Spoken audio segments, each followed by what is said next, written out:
व्यापार आहे. आता या ठिकाणी फक्त कीर्तनकार छोटा नाही तर सगळेच मोठे. पण नाईलाज तात्याला म्हणलं आता दुसऱ्याला सांगतो, तात्या म्हणले बंकटस्वामी संस्थांची सेवा आहे. कारण हे एक एकाचे मनोव्यापार ही शेवटी होईल समोर एका चढी एक अशी गायक वादक मंडळी आहे महाराष्ट्रामध्ये ज्यांनी आपल्या मृदंग वादनाने एकही महाराज असे ठेवले नाहीत त्यांना वाजवलं नाही असे काळजळी महाराज या ठिकाणी त्याचप्रमाणे आपल्या सर्वांचे भीष्माचार्य गायनातले जर म्हटलं आणि आता ज्यांना बंकटस्वामी महाराजांच्या पुण्यतिथीमध्ये बंकटस्वामी महाराज सेवा गौरव पुरस्कार म्हणून ज्यांना प्रदान झाला अशा आदरणीय हरिकृष्ण मला आठवत आहे की मी लहान असतानापासून बंकटस्वामी महाराजांच्या मठामध्ये कार्यक्रमाला आलो. मग गौरव डोरी गुरुजी होते, माधव महाराज सुकाळी गुरुजी, गुरुजी राम हरी बाबा, गुरुजी मंत भीमशे बाबा, माऊली दादा, गुरुजी सुदाम बाबा, गुरुजी एकनाथ बाबा, वरपगावचे आपले महाराज रामकृष्ण महाराज, परिसरातली सगळी मंडळी आणि कीर्तनाला 8 दिवस हजर राहिले. आणि गुरुवर्य सुदाम बाबांनी राम हरी बाबांनी विनंती केली म्हणून 8 दिवस राहून फक्त त्या 15 रुपये दिले त्यांना. आणि 15 रुपये त्यांच्या जीवनात ते फार मोठे पैसे होते. त्यांनी परवा सत्कारला उत्तर देताना सांगितलं 15 रुपयापासून मठातून माझी सुरुवात झाली आणि आता लोक 15 हजार नाही त्याच्यापेक्षा जास्त लाख रुपये देत असतील एक अशी मंडळी.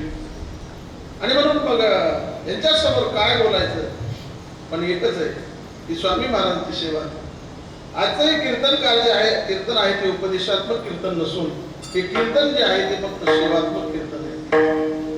तुमचे दासीचा दास करून सेवा आशीर्वाद द्यावा या नियमाप्रमाणे सेवा आहे. भव्य दिव्य प्रमाणामध्ये चालत असलेल्या अखंड हरिनाम सप्ताहामध्ये पहिल्या दिवसाची सेवा आणि दादा माऊलींची 24वी पुण्यतिथी. द्वितपपूर्ती याला म्हटलं जातं. 12 वर्ष झाल्यानंतर एक तप, 24 वर्ष झाल्यानंतर 2 तप आणि पुढच्या वर्षी रौप्य महोत्सव किंवा त्याला हिरक महोत्सव म्हणतात. 25 वर्ष झाल्यानंतर पुन्हा 50 वर्ष झाल्यानंतर सुवर्ण महोत्सव, अमृत महोत्सव हा 75व्या वर्षी आणि 100 वर्ष झाल्यानंतर त्याला शताब्दी असं म्हणतात. 2 तप तुम्हाला सांगतो या ठिकाणी भव्य दिव्य प्रमाणामध्ये कार्यक्रम शकतो. माऊली दादांचं वर्णन जर करायचं म्हटलं तर एकच म्हणावं लागेल निवांत चरणी माता ठेवीची घ्यायची भले. कारण भगवान परमात्म्याचं ज्याप्रमाणे चरित्र आहे त्या चरित्राचं किती जरी वर्णन केलं तरी या जीवाकडून त्या चरित्राचं वर्णन होऊ शकत नाही. सहस्रमुखे शेष शिनला बापुडा चिरलिया विराजवात्याच्या एका जीवीच्या 2 विवाह झाल्या तरी पण भगवान परमात्म्याच्या चरित्राचा उच्चार करता आला नाही. त्याप्रमाणे आपले सुद्धा एका जीवीच्या 2 विवाह जरी झाले तरी माऊली दादांची कीर्ती वाखाणता येणार नाही.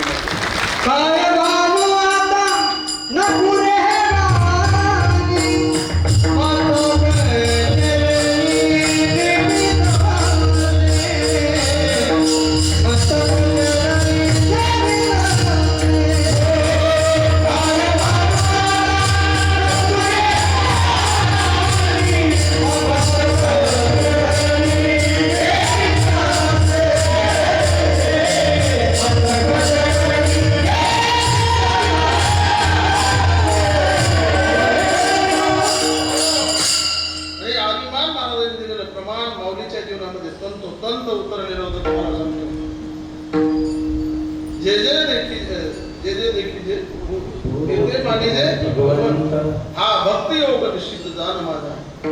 माऊली दादांना तुम्हाला सांगतो समोर कोणी जरी आले तरी असं नम्र व्हायचे आणि कमरात वाकायचं शिकवलं जर कोणी असेल तर माऊली दादांनी शिकवलं. समाजामध्ये इतका ताटवा आहे तुम्हाला सांगतो. विद्या अल्पपरी गर्वश्लोक मजवणी ज्ञानी कोण आहे. आणि ज्या माणसाच्या जीवनामध्ये मोठं व्हायचं आमचे गुरुने मातृ म्हणत असतात तुम्हाला समाजात जायचंय.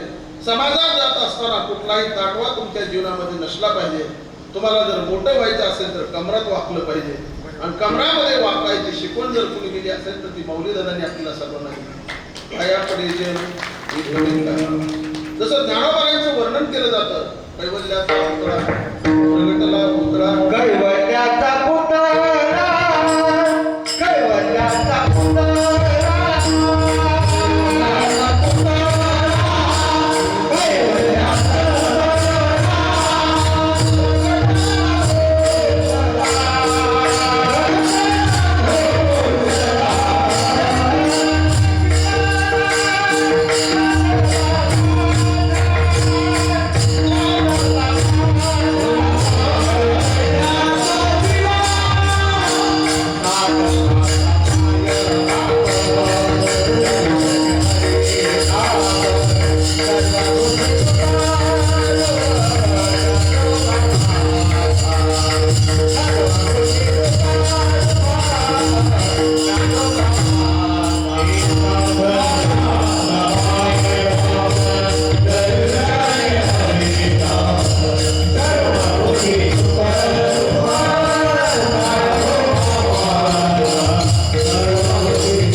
चैतन्याचा जिव्हाळा ज्ञानोबा माझा, असं नाथ महाराज वर्णन ज्ञानोबारायांचं करतात.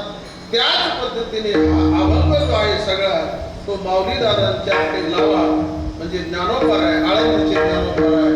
आणि माऊली दादा तुम्हाला सांगतो वेगळे आपल्याला भासणार नाही. ज्ञानियांचे राजे होते, साधकाचे मायबाप होते.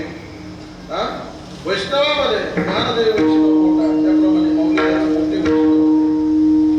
बरं, ज्ञानियांच्या राजाच्या बाबतीमध्ये जर म्हणायचं म्हटलं तर मी एकदा पाहिलेली स्वतः गुरुजी सुदाम बाबांनी, त्यावेळेला सुरेश बापू पाटील, बालदस्त पाटील त्यांचे चिरंजीव, त्याच्यानंतर आपले रावसाहेब पाटील, डॉक्टर पाटील यांनी बाबांना समाधीला जागा दिली सुदाम बाबांना, कालिका देवीच्या मंदिराच्या शेजारी.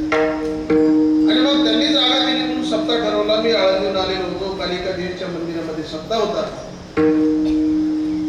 गुरुजी दादा माऊलींचं कीर्तन त्या ठिकाणी होतं आणि कीर्तन होतं. कालिका देवीचं मंदिर म्हणून तिथं दादा आले उशिरा आणि आल्याबरोबर लगेच अभंग घेतला. अनादि निर्गुण प्रगटली भवानी, मोह महिषासुर मर्दना लागोनी, त्रिविध तापाचे राम या झाडाने, भक्ताला घेऊन पावस निर्वाणी. अभंग घेतला, टाळकरीला अभंग पाठ नाही. दत्तुला नावाचे आपले पक्व आणि मधून म्हणायचे गुरुजी थाप मारा, थाप मारा.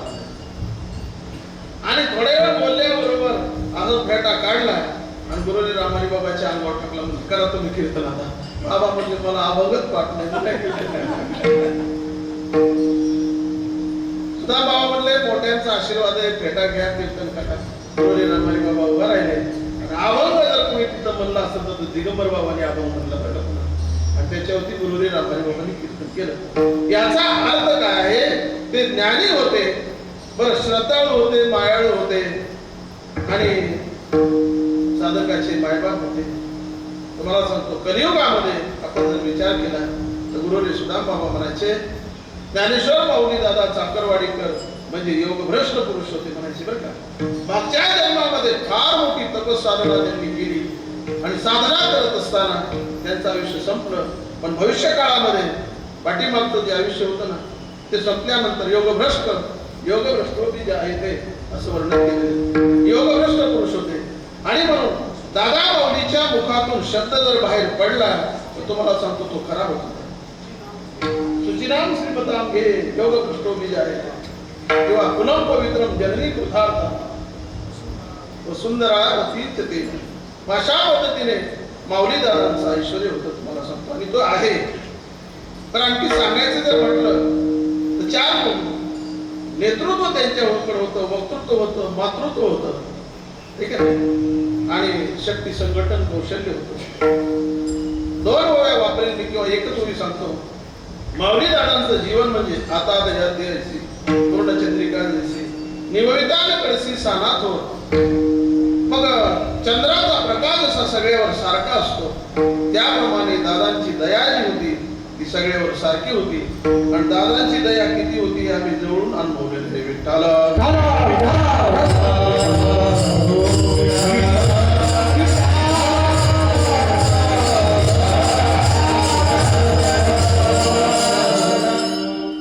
दादांचा नामस्मरणावरती भर होता.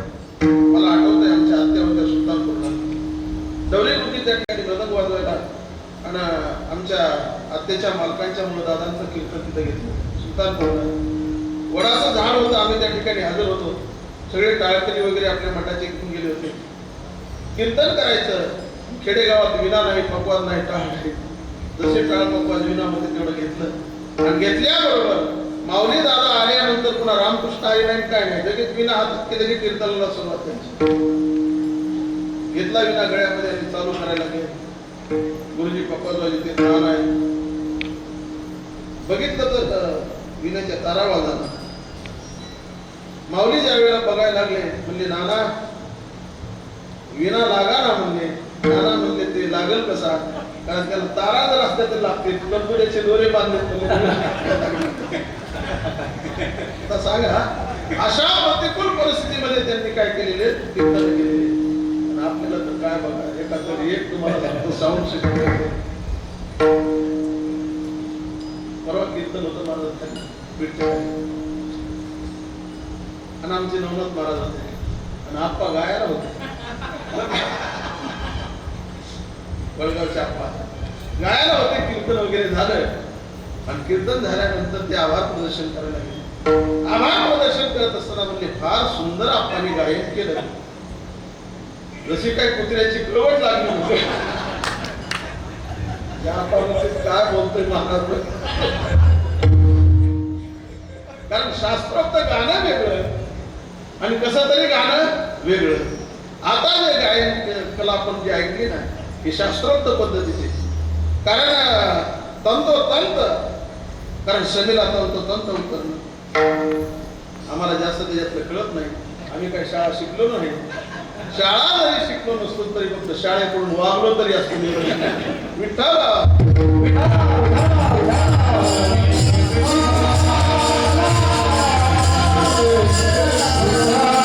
आणि माऊली दादांचं कीर्तन झाल्यानंतर शेवटी तुम्हाला सांगतो माऊली दादांचा एक जप असायचं, नामस्मरण असायचं, आणि ते सगळ्याला माहित आहे. आणि ज्यांना ज्यांना माहित आहे त्यांनी ते नामस्मरण करावं. राम कृष्ण हरी विठ्ठल केशव. राम कृष्ण हरी जय.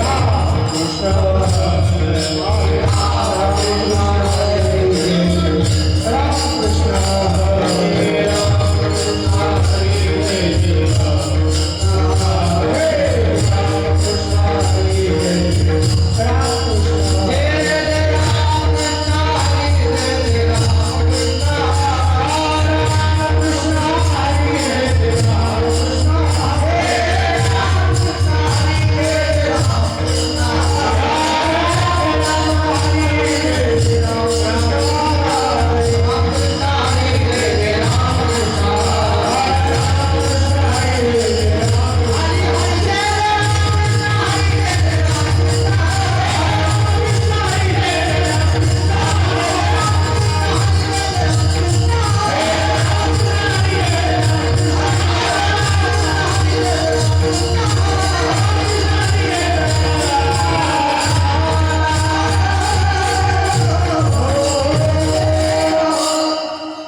नाही.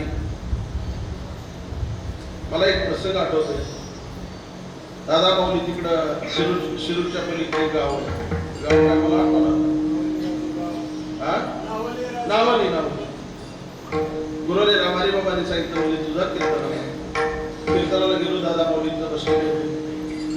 मंदिरामध्ये कीर्तन झालं. कीर्तन झाल्यानंतर मी गडबड करायला म्हणून निघायची. दादा माऊलींनी सांगितलं थांब म्हणले पुन्हा जा. मला वाटायचं चहा घ्यायचा नाही काही नाही. आता दादा माऊली परवानगी का देणार. तुम्हाला सांगतो एक 10-15 मिनिटं मला तिथं थांबवलं आणि पुन्हा म्हणले आता जा. आता जा म्हणल्यानंतर आपल्या येळमच्या जवळ पुढं आता जिथं पाठी होती तुम्हाला सांगतो आमच्या अगोदर 5च मिनिट त्या ठिकाणी ऍक्सिडेंट मोठा झाला आणि ऍक्सिडेंट झाल्यानंतर तिथं माणसं काही मेले. गर्दी झाली. गर्दी झाल्यानंतर आम्ही खाली उतरलो. म्हणले कुठे गेला होता. ते कीर्तनाला गेलो. कोण होतं तिथं. दादा माऊली होते.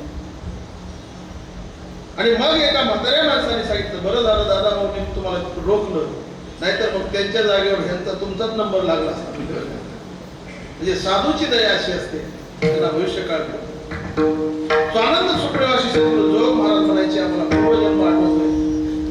त्यांचं चरित्र वाचा. त्यांच्या चरित्रामध्ये जोग महाराज म्हणायचे की मी ज्ञानोबारायांच्या पालखीचा भुई होतो. मागच्या जन्मामध्ये ज्ञानोबारायांची आम्ही पालखी वाहिली. तसं तुम्हाला सांगतो माऊली दादांना सुद्धा तितकं ज्ञान त्यांच्या जीवनामध्ये होतं. काय कळत होतं त्यांना पुन्हा ठाऊक. पण जर तुम्हाला सांगतो ते 10 मिनिटं आम्हाला जर त्यांनी रोखलं नसतं तर जीवनामध्ये अडचण निर्माण झाली असती. दादा माऊलीला भगवान परमात्म्याचं नामस्मरण फार आवडायचं आणि ते नामस्मरण जे आहे सतत ते करत असायचे. आणि आज आपण जर विचार केला तर सप्ताहाचा पहिला दिवस आहे आणि आजच्या दिवशी भगवान परमात्म्याचं नामस्मरण करायचं असतं किंवा स्वरूपाचं वर्णन करायचं. त्याला आपण काय म्हणतो मंगलता. आज मंगल करावं लागत असतं. मंगल का करायचं त्याचं कारण आहे की आपलं कार्यक्रम निर्विघ्नपणाने पार पडायचा जर असेल सकल मंगल निधी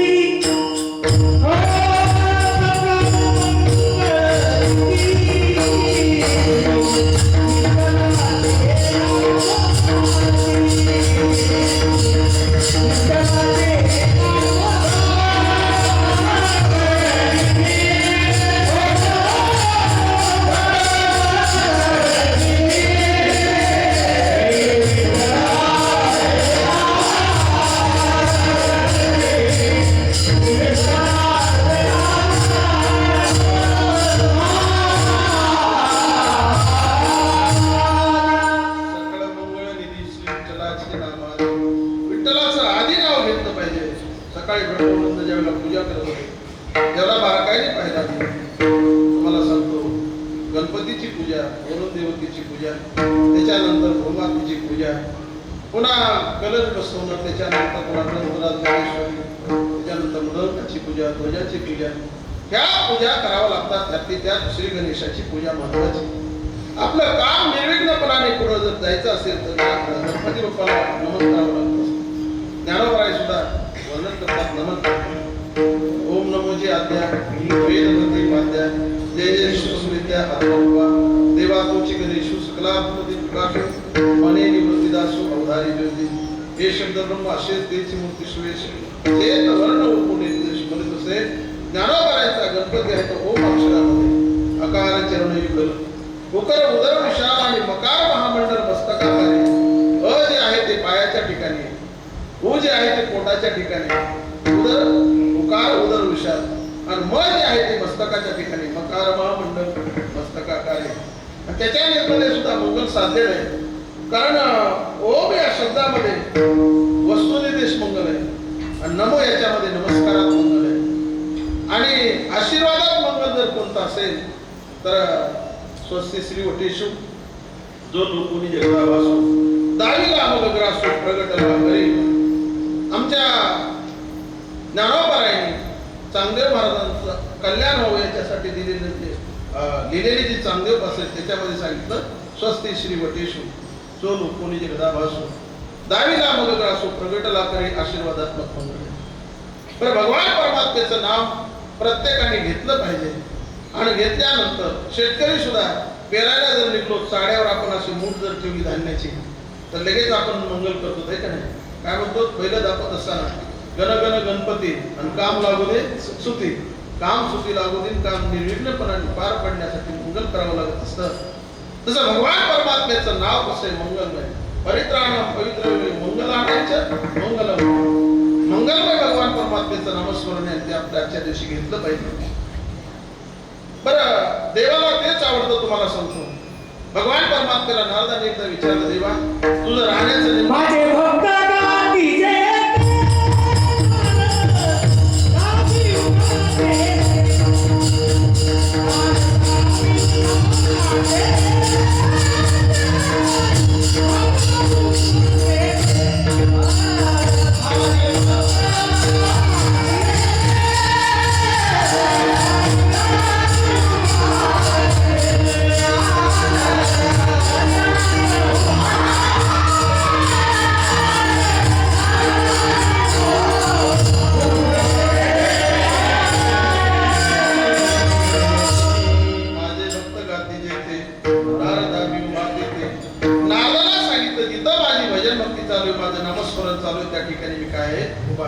कोठे नका पाहू खरा हरिकथा तेथे अवचित्ता सापडेल. नाम वसामी वैकुंठे योगिनाम हृदयरो मद्भक्ता यत्र गायन्ति तत्र तिष्ठामि नारद. नारदा, ज्या ठिकाणी माझे भजन भक्ती करणारे भक्त त्या ठिकाणी मी असतो. भगवान परमात्मा कीर्तनामध्ये असतो. नामदेव महाराज कीर्तन करायला लागल्याबरोबर भगवान परमात्मा थै रामदेव कीर्तन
नामदेव महाराज कीर्तन करायचे, देव पुढे असे नाचायचे.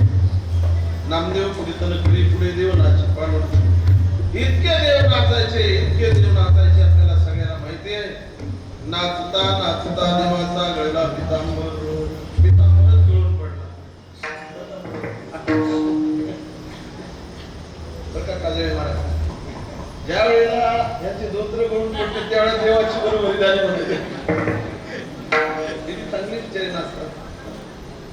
डीजेवर पोरं नाचायला लागले का देवाची बरोबरी करू शकत नाही अजून ते.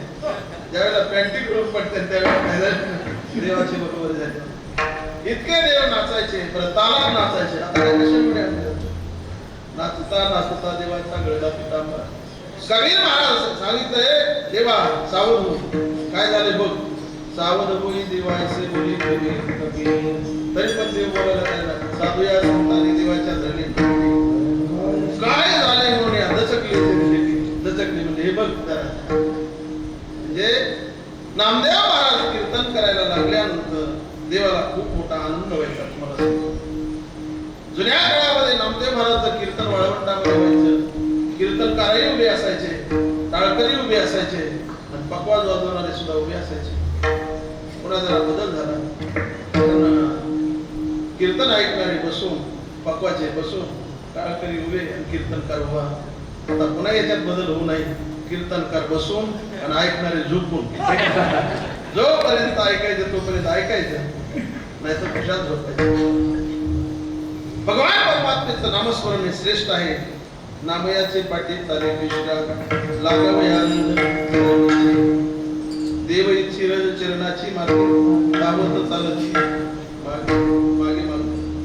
मग एवढा देवाचं प्रेम होतं नामदेव महाराजांवर, तुकोबारायावर एवढं प्रेम होतं. आणि संत महात्मे जे होते ना, एवढी भजन भक्ती करायचे, नामस्मरण करायचे. आणि कलियुगामध्ये कलौतधारी कीर्तनात कलियुगामध्ये कलियुगामाजी करावे कीर्तन आणि तेने नारायण देन भेटी. जप तप यज्ञ आगादी कर्माली नाही. कलियुगामध्ये फक्त भगवान परमात्मेचं नामस्मरण. कलियुगी उद्धार हरीच्या नामे.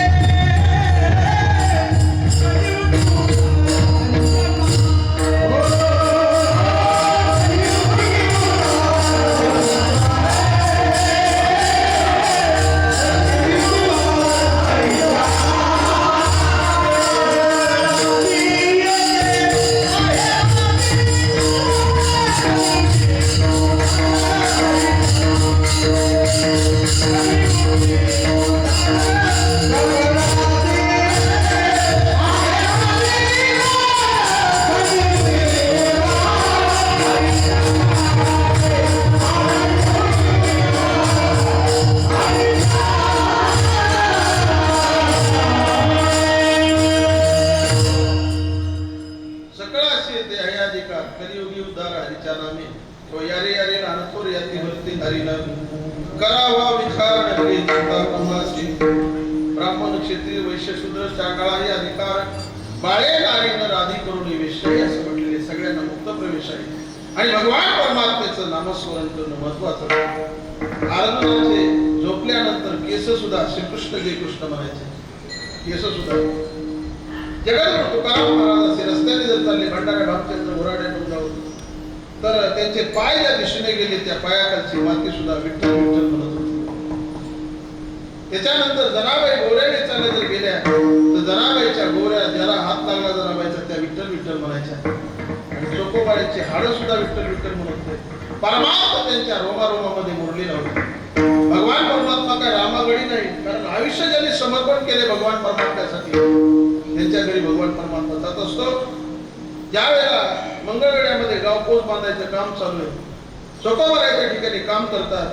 भिंत पडली, त्याच्या खाली गाडले गेले, वारले. चोकोबारा प्रारब्ध येते. मेल्यानंतर काय करायचं? नामदेव महाराजांना सांगितलं जा मंगळवेढ्याला चोकोबाराची हाडे घेऊन ये. हाडे घेऊन या म्हणल्याबरोबर नामदेव महाराज म्हणले काही बी काम सांगतात येऊन. अहो म्हणले तिथं बरेच लोक वारलेले, ते हाडं आणायचे कसे? ते म्हणले शिकाय त्याच्यावर जा. आणि गेल्यानंतर ज्या हाडातून विठ्ठल विठ्ठल असा ध्वनी येते ते चोकोबारायचं हाड आहे. गेले नामदेव महाराज आणि ज्या ज्या हाडातून विठ्ठल विठ्ठल आवाज आला ते हाडे घेतले, पंढरपूरला आले.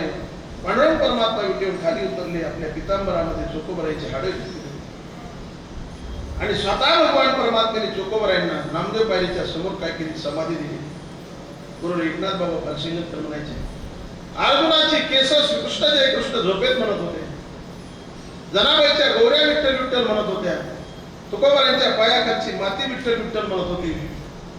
चोकोबारायांची हाडं विठ्ठल विठ्ठल म्हणत होते आणि आपले चोबाडे विठ्ठल विठ्ठल म्हणत. इतका फरक आहे त्याच्यात. नामस्मरण केलं. आणि मग अशा अवस्थेमध्ये जगद्गुरु तुकोबरायांनी एका साधकाने प्रश्न केला, महाराज माझ्या जीवनामध्ये मला भगवान परमात्म्याची प्राप्ती आवश्यक आहे, माझ्या जीवनातलं पाप वगैरे सगळं जाणं गरजेचं आहे, महाराज सांगा कलियुगामध्ये मी काय करू?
नामसंकीर्तन साधन सोपे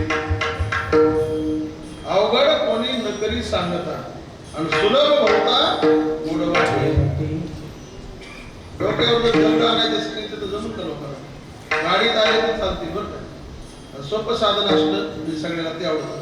कलियुगात सोपं साधन जर कोणतं असेल तर भगवान परमात्म्याचं नामस्मरण आणि म्हणून नामसंकीर्तन साधन पै सोपे खेळतील पापे जन्मांतरीचे सोपं साधन आहे.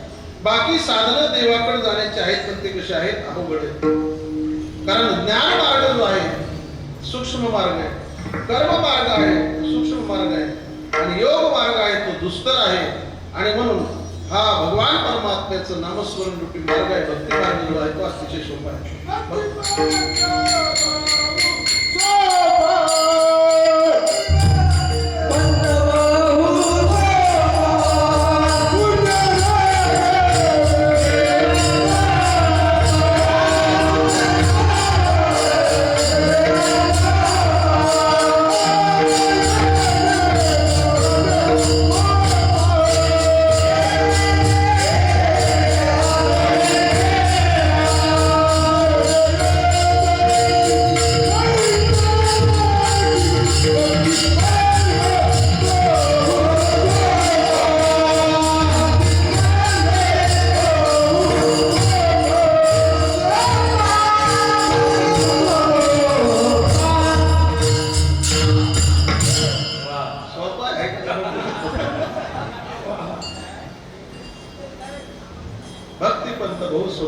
म्हणजे नागवे बापा येणे जाणे खेपा येण्याची एकी पद्धती. आणि म्हणून भक्ती प्रथा अतिशय हुशार काय सोपा मार्ग आहे. कर्म मार्ग आहेत ना तो मी अडचणीचा आहे. योग मार्ग दुस्तर आहे आणि ज्ञान मार्ग सुद्धा अडचणीचा आहे. ज्ञान प्राप्त करून घ्यायचे जर असेल तर तो साधन जो आहे तो साधनच्या दृष्टी संपन्न असला पाहिजे. आणि ज्ञान प्राप्त करून देणारे सद्गुरू जे आहेत ते श्रोत्रिय ब्रह्मनिष्ठ आणि कृपाळू असले पाहिजे. श्रोत्रिय ब्रह्मनिष्ठ कृपाळू सद्गुरू जर असतील आणि साधनच्या दृष्टी संपन्न शिष्य जर असेल तरच ते कॉम्बिनेशन जुळतंय, नाही तर अजिबात जुळणार नाही. स्वामी महाराज म्हणायचे गुरु त्या परीचे शिष्य शिटाव बंदीचे. कोरोनाचा टाइम होता, गुरुजी जवळ शिष्य होते, आश्रम होता, आश्रमातून गुरुजीला पेढे खाऊ वाटले. शिष्याला सांगितलं जा निलगुरला पेढे घेऊन ये. गेल्याबरोबर त्याला 5 रुपये दिले गुरुजीने. पेढे घेतले, 3 पेढे आले, मोठे मोठे पेढे होते. जरा घेतल्याबरोबर त्यांनी बोलले कसं लागतंय कोणास ठाऊक, पेढा चांगला आहे का खराब आहे म्हणून एक खाऊन बघावं. एक पेढा तिथं खाल्ला, पायी यायला लागले. रस्त्यात म्हणायला लागले की आश्रमामध्ये गुरुजी आणि मी एक दोघच आहे, गुरुजी मला टाकून अजिबात काही खात नाही, एक पेढा मला दिल्याशिवाय राहणार नाही. मग तिथं गुरुजीच्या हाताने खाल्ला काय आणि इथं रस्त्यात खाल्ला काय. लगेच पेढा खाऊन घेतला. दुसरा दिवस आल्याबरोबर त्यांनी सांगितलं गुरुजी पेढे आणले. पाहिलं तर एकच पेढा. गुरुजींनी सांगितलं 5 रुपयाचे किती पेढे आले होते? 3 पेढे आले होते. एक पेढा काय केला म्हणजे तिथंच घेतल्या खाल्ला. पुन्हा मला तुम्ही देणार म्हणून रस्त्यात खाल्ला. कसा खाल्ला म्हणल्यावर ते मी उचलला खाऊन घेतला, असा खाल्ला. असे जर गुरुजी आपले असे जर शिष्य असतील तर नादीन दिनना शिकवितील खाऊ अजिबात. कारण श्रोत्रिय ब्रह्मनिष्ठ कृपाळू सद्गुरू आणि साधन चतुष्टय संपन्न शिष्य. कारण पद्मश्री शंकर बापू आपेगावकर मथुरेला होते शिकायला, स्वामी महाराजांनी ठेवले होते. नुसतं विचारलं मला तुम्ही बोल कधी देणार, बोल कधी देणार म्हटल्यानंतर 6 महिने तर त्यांच्याकडे बघितलंच नाही गुरुजीने. बरोबर 6 महिने. कारण गुरुजीला माहिती असतं की शिष्याला कधी काय द्यायचे ते. नाहीतर पैलवान मुलगा बनवायचा आहे आणि आईला वाटलं की त्याला जिलेबी खाऊ घालायची. जिलेबी खाऊ घातली म्हणल्यानंतर तो काय जे सायाशी संनिशिवी ते पक्वाने केली जिलेबी. म्हणून बाळका जैसी निदावी धनुर्धरा. अर्जुना सायासन आईचं स्तनपान करणारा मुलगा आहे, तो जर पैलवान बनावा म्हणून त्याला जर 10 किलो जिलेबी खाल्ली तर तो मरण का जगेल. तसं गुरुजीला माहिती असतं आईप्रमाणे की साधकाला कोणत्या वेळेला काय द्यावं लागतं हे त्यांना माहिती असतं. तात्पर्य मला सांगायचे काय तर ते गुरुजी होते. मला कधी बोल देतात म्हणल्यानंतर गुरुजीला राग आला. 6 महिने आणि म्हणले बाहेर होते, दरवाज्यात बसून राहायचे. आणि मग दरवाज्यात बसले रडायचे. काय करावं, इकडे येण्याचं साधन नाही. आणि पुन्हा गुरुजी प्रसन्न झाले एक दिवशी आणि मग सांगितलं ये म्हणजे तुला मी बोल देतो. इतकं अवघड ज्ञान प्राप्त करून गेलं. नाहीतर मग मनोमार्गी गेला तो तेथे मुकला. हरिपाठच ज्ञान प्राप्त करून गेलं. अवघड कर्म करत असताना कर्म मार्ग देखील कसा आहे अवघड आहे. मंत्र उच्चारायला लागला ना कर्म मार्गाचे मंत्र जर चुकले तर वर्णन केलेले मंत्र चढे थोडा धडाची होय वेडा. एखादा मंत्र जर चुकला तर तो वेडा होत असतो. आणि योग मार्गाचा तर विशेष होत आहे. योगाची वाटा जे निघाली गाव सुटा दया दुःखाचा जी वाटा आगाला पाहे पाल व्हाचे चने जे गोष्टी आपणती काने ते पोट भरे ती प्राणी शुद्धी होय. आणि म्हणून योग साधना कठीण आहे, ज्ञान मार्ग सूक्ष्म आहे, त्याचप्रमाणे कर्म मार्ग सूक्ष्म आहे. आणि सोपा मार्ग जर कोणता असेल तर भक्ती पंथ बहुत सोपा. सोपे वर्मा भात सांगितली जाती. सोपे वर्मा भात सांगितली जाती. सोपे वर्मा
युक्तीने सांगता येत नाही.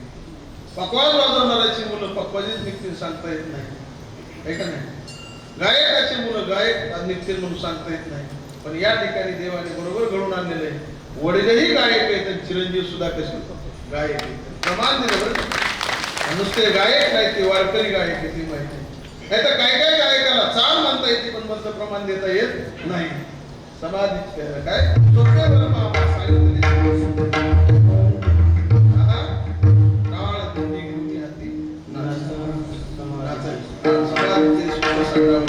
त्या समाधीतलं सुख काही महत्वाचं नाही, भजनातलं सुख सगळ्यात महत्वाचं सांगितलेलं आहे.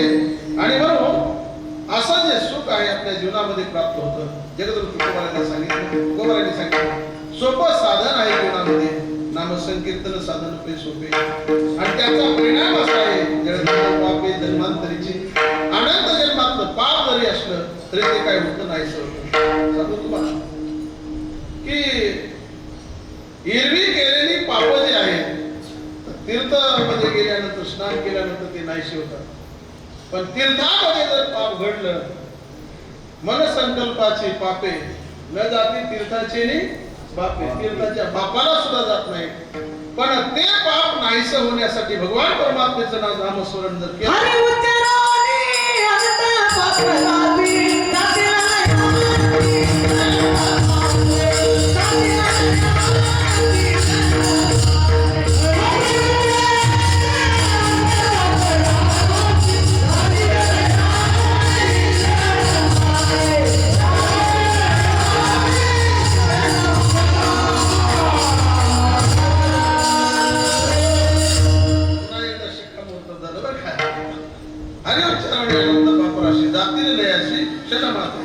एका क्षणामध्ये भगवान परमात्मेच्या नामस्मरणाने काय होतं, पाप नाहीसे होतं. नामसंकीर्तन साधन पे सोपे, जळतील पापे किंवा जन्मांतरीचे.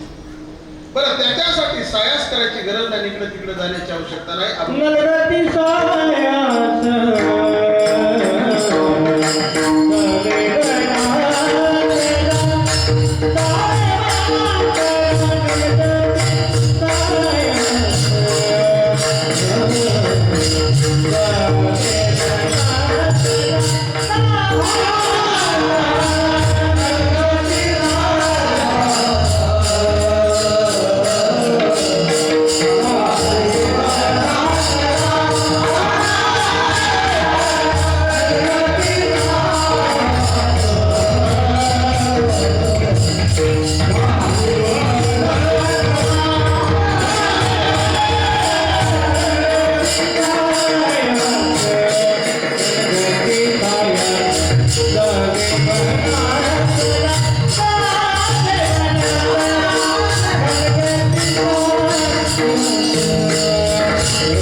सायास जावी वनांतरामध्ये जाण्याची गरज नाही, सायास करण्याची गरज नाही.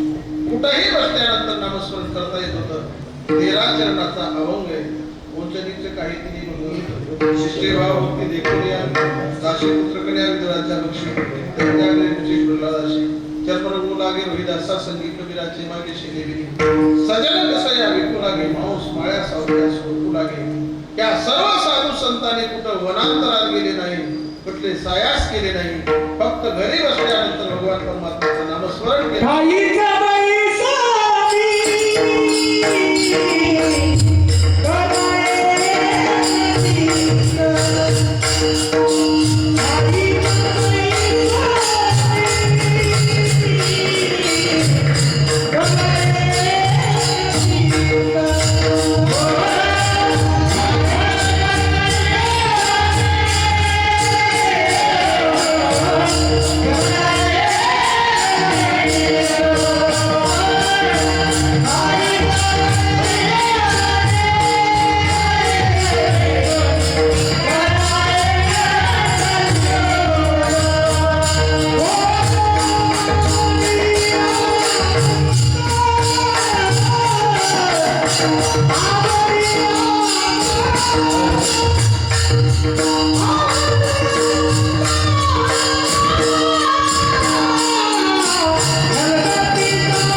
सारी बाबा म्हणायचे की आमचा घोडा इकडून तिकडे उडी मारतो पण मनात आलं काहीतरी आम्हा दोघाला जीव भावाचा टाळ तरी तेवढं पण असला कोडीले सांगतो तुम्हाला येऊपर्यंत आमचं कीर्तन होतंय का नाही येत आम्हाला कळत. पण एकदा आला आणि मानावर त्याच्या शिळवाट टाकलं किती गोडी नाही सांगता येत नाही. काहीच विसरून आवडी अनंत आळवड्याच्या खाली अंडरलाईन करून ठेवा. नामस्मरण करायचं पण आवडीने करायचं. आवड ही महत्वाची. आणि आवड जर नसेल नामस्मरण जर चालू असेल त्याला अजिबात किंमत नाही. आदरणीय पूज्य गुरुदेव एकनाथ महाराजांचे बाबा पारशिंगरचे उदाहरण सांगायचे किसन महाराज तर हरिपाठ चाललेला असतो आणि हरिपाठ म्हणता म्हणता तुम्हाला सांगतो तो मालक आहे तो धोतर नेसत असतो आणि धोतर नेसत असताना मालकिनीने आवाज दिला ना ऐकलं का तर महाराजांनी ते ऐकलं का म्हणल्याबरोबर काष्टा कवीत कवीतच पळतो आलो आलो आलो. महाराज म्हणायचे जसं काय मोर नाचायला. आता हरिपाठ म्हणायचं सोडून बायको नुसता आवाज जर दिला तर हरिपाठ बी गेला आणि धोतर नेसायचं बी गेलं. कमाल वाटते बरं का तुमची आम्हाला. आवडी आनंद आळवा एका जागेवर जरी बसलं आणि नामस्मरण जर केलं तर तो भगवान परमात्मा आपल्या जीवनामध्ये प्राप्त झाल्याशिवाय राहणार नाही. कारण सगळे ज्ञानी माणसं आहेत. सगळंच सांगायची आवश्यकता नाही. काहीच बैसोनी राहिकचित आवडी अनंत आळवावा. भगवान परमात्म्याला आळवायचं नामस्मरण करायचं. पण देवाला 1000 नाव आहेत. ओम विष्णू विष्णू षटकारो भक्तमय भवतप्रभू भूतकृत भूतभूत भाव भूतात्मा भूतभावना भूतात्मा परमात्माचे भक्तानाम परमागती असं सगळे सगळे सगळे बघून घ्या. विष्णू सहस्रनाम 1000 देवाला नाव आहेत. पण नेमकं कोणतं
याचा अर्थ म्हणजे बरं रामकृष्ण हरी मंत्र रामकृष्ण हरी विठ्ठल केशव मंत्र हा जपावा सर्व काळ.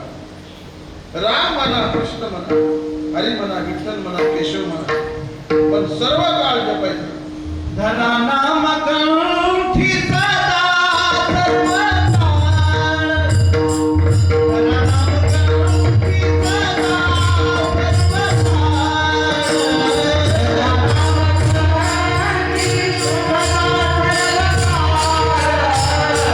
धना नाम कंठी सदा सर्व काळ.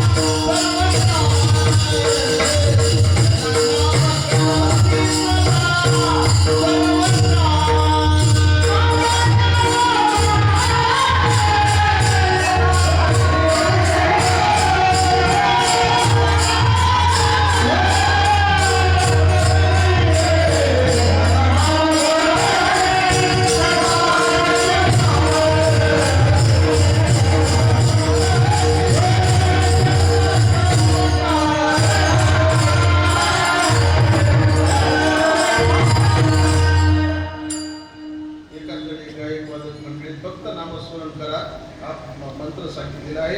आता मी उरकतो होतो, माझे 5 मिनिटं शिल्लक राहिले. सप्ताहातलं कीर्तन आहे. पूर्णांग बकटशाही महाराज म्हणायचे सप्ताहातलं कीर्तन वेळेत समजून जावा. का त्याचं कारण आहे, मुळे रोज एक असतात पण खांदेकरी तेच असते तर त्याला पोहोचावं लागतं ना 10:30 वाजेपर्यंत. 8:30ला चालू झालं, 10:30ला संपवायचं. तर असो की रामकृष्ण हरी विठ्ठल केशव मंत्र हा जपावा सर्व काळ, सतत नामस्मरण करायचं.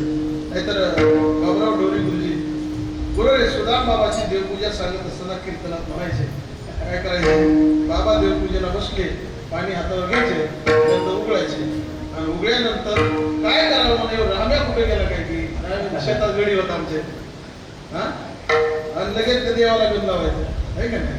त्याला किती सांगितलं तरी त्याला आवडत नाही. त्याच्याकडे काय गुन्हा नाही, त्याची ती भवानी येऊ दे ना, रुक्मिणीला गंध लावायचा, भवानी अवघड. पण आपण काय करावं म्हणजे आपल्याला मनकाड्यात बळ नाही. बरं त्यांनी पाठीवर मारायचं होतं पण पोटावर मारायचं नव्हतं. बरं केसरी गळा कापला त्यांनी असं म्हणायचं. याचा अर्थ काय आहे की नामस्मरण करत असताना आता बाबांची ती वृत्ती होती, कारण झाली संध्या संदेह माझा गेला, या पद्धतीने बाबांचं जीवन होतं. पण आपण नामस्मरण करत असताना रामकृष्ण आणि विठ्ठल केशवा मंत्र हा जपावा सर्व काळ म्हणजे सतत नामस्मरण करायचं, भूत वर्तमान भविष्य. त्याच्यानंतर सकाळ दुपार संध्याकाळ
नामस्मरण केल्यानंतर जीवनामध्ये समाधान प्राप्त होतं. आणि नामस्मरणाशिवाय सोपं साधन जगात नाही. विठोबाची आण घेऊन सांगतो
यावनी आणि कास्ता पैसा वाहतसे आण विठोबाची आण वगैरे शपथ वाहिली बरं का तुकोबारायने शपथ वाहून सांगतो म्हणले याच्यासारखं सोपं जगाच्या बाजारात साधन नाही.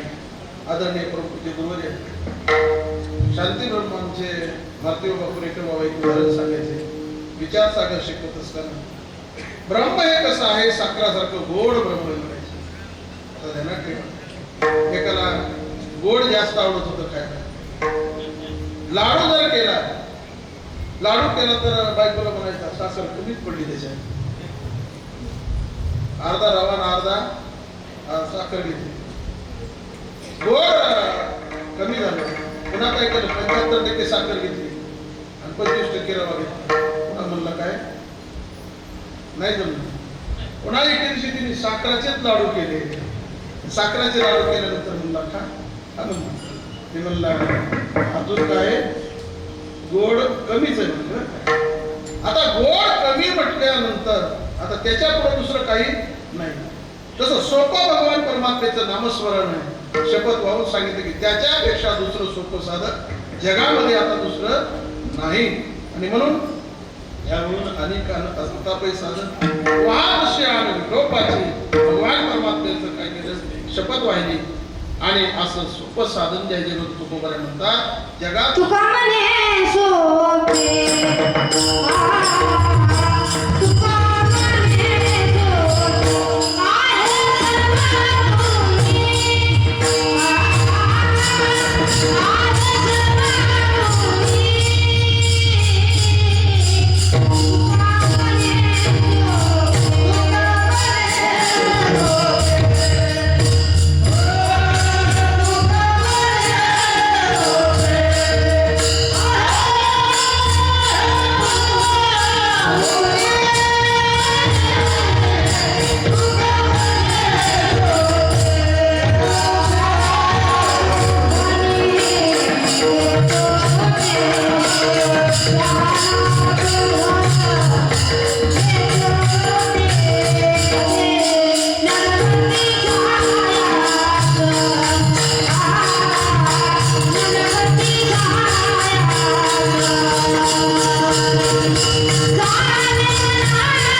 सर्वाहुनी याच्यात काय सगळं आलं.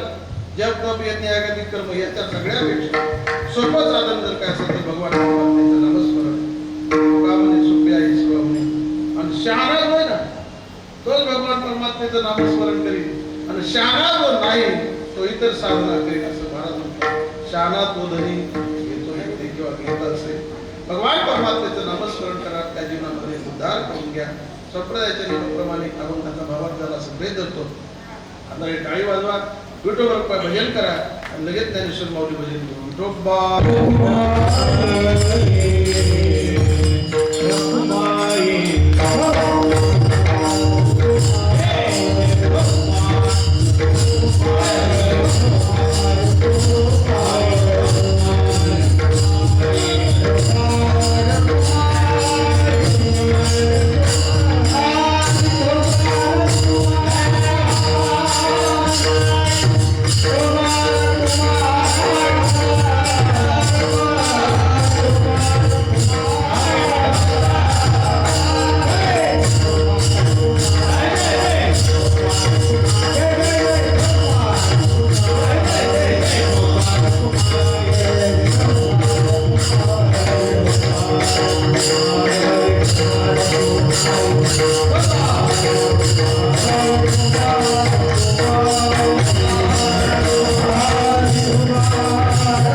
पै सोपे जगतील पापे जन्मांतरीची लक्ष्मी सध्या सदा विवनांतरा सुखी सोदरा नारायण डोक्यात आपण माऊली दादांची पुण्यतिथी म्हटल्यानंतर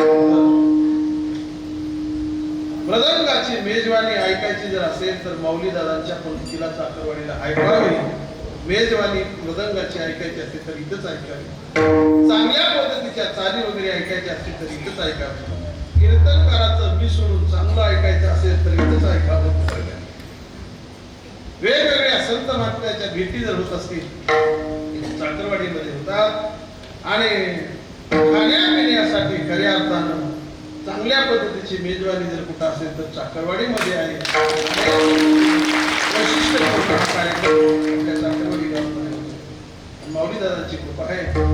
त्या ज्ञानेश्वर माऊलीप्रमाणे गुरुवारी दादा माऊलीचा आशीर्वाद सुद्धा सगळ्यावरती सारखा आहे. सगळेजण आपण इथं फिरत आलेलो ज्या पद्धतीने मला सेवा करता आली त्या पद्धतीने केली करावी तशी केली कटकट वाकडे केली कार्यक्रमासाठी आदरणीय पुजारी काजळे महाराज हजरे गिरी महाराज हजरे त्याच्यानंतर भाऊ आहेत तात्या आहेत त्याच्यानंतर आता ज्यांनी सुरुवातीला चाल गायली होती अशा हरिकिशन महाराज आणि 15 संस्थांचे अध्यक्ष आणि मठाधिपती हरिभक्तीप्राय किसन महाराज आहेत.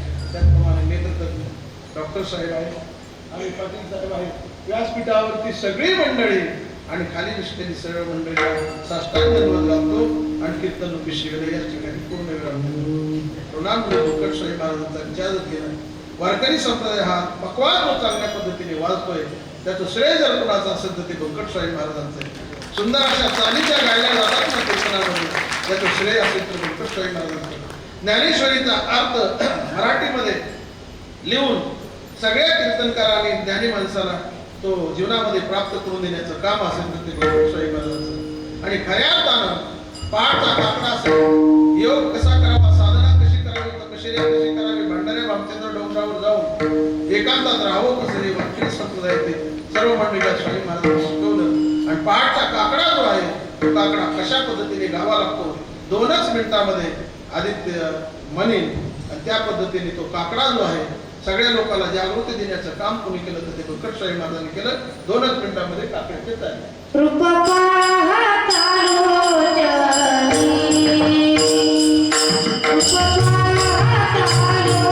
लोचनी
मुकुटशाही महाराजांच्या काकड्याच्या जागी म्हातारी माणसं वगैरे काकडा गात होते आतापर्यंत आम्हाला ती उणीव वाटत होती आणि म्हणून एक एक तास इंग्रज स्वामी महाराजांची करून विद्यार्थ्यांना शिकवण्याचं काम चालू आहे. असो सर्वांचं जीवनामध्ये कल्याण व्हावं आणि वारकरी संप्रदायाची राहण्याची सद्बुद्धी भगवान परमात्म्याने आपल्याला द्यावी आणि माऊली दादांची कायम सुखी जन्मजन्मी आपल्या जीवनात सेवा घडावी एवढी दादा माऊलीच्या पुण्यस्मरणाच्या निमित्ताने प्रार्थना करतो.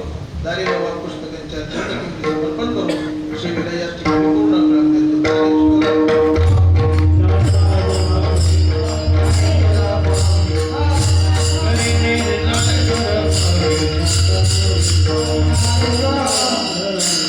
आमचे हरिभक्तीपरायण अभिमान महाराज आहेत, त्याच्यानंतर आपले नाना महाराज आहेत, सुरेश महाराज आहेत, उद्धव महाराज आहेत, पांडू महाराज आहेत, कैलास महाराज आहेत, त्याच्यानंतर विभीषण महाराज आहेत, माधवगावचे महाराज शेणगे महाराज, त्याच्यानंतर ज्ञानेश्वर माऊली महाराज आणि सगळेच महाराज मंडळी आहेत. संगीत विशारद सेहरी भक्तपरायण विभीषण महाराज कोकाटे त्यांना साथ करते. संगीत विशारद सेहरी भक्तपरायण हरिभाऊ महाराज काळे शरण वंद्रोपर.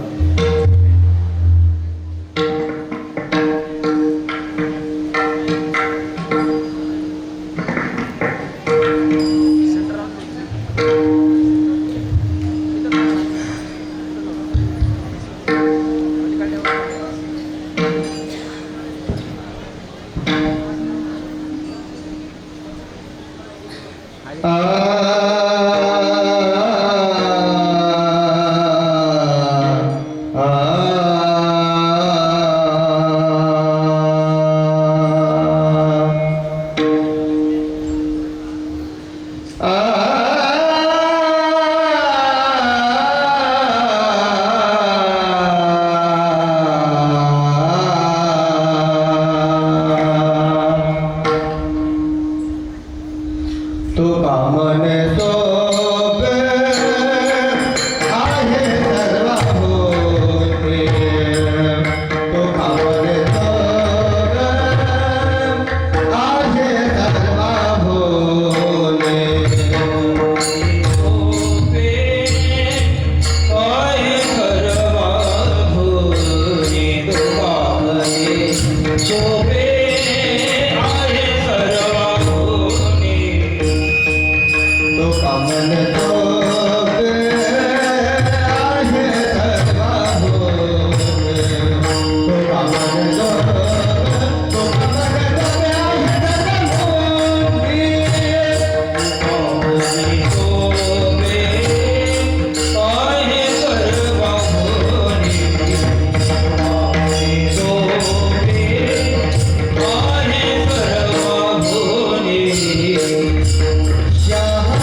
सुख येतो खरा नारायण नारायण सुख येतो खरा नारायण सुख येतो खरा नारायण